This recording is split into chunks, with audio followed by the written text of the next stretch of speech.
Let's talk about how to resolve the dependency directly in the action method.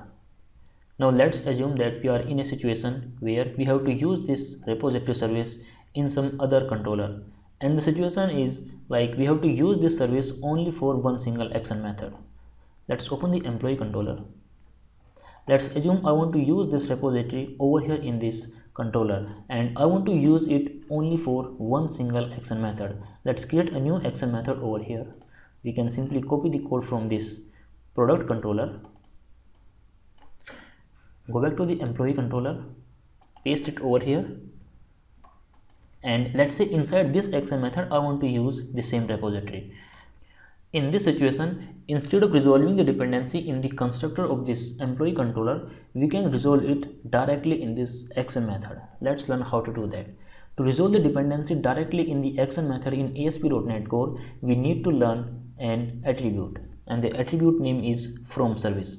So over here inside this getName method, we have to use this square bracket, and in this square bracket we have to write from service.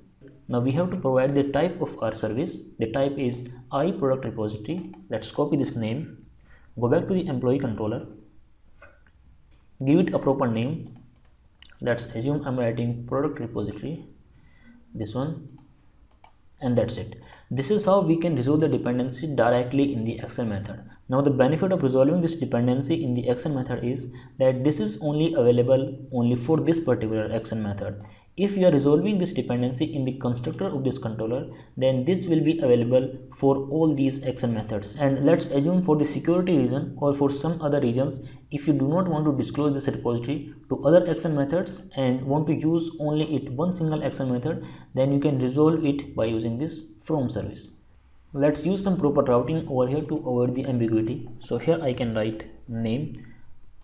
This is just for the testing purpose. We can write any meaningful route over here. Now let's run this application. The application is running. Now let's open the Postman to send the request. So over here after this API we have to append the name of our controller, that is employee, and then the name. Let's hit the send button, and before that we can put a breakpoint on the action method.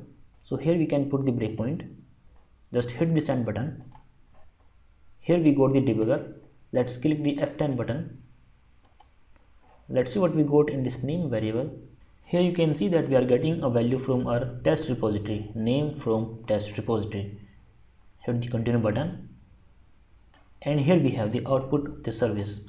This is how we can resolve the dependency directly in the action method instead of using constructor every time.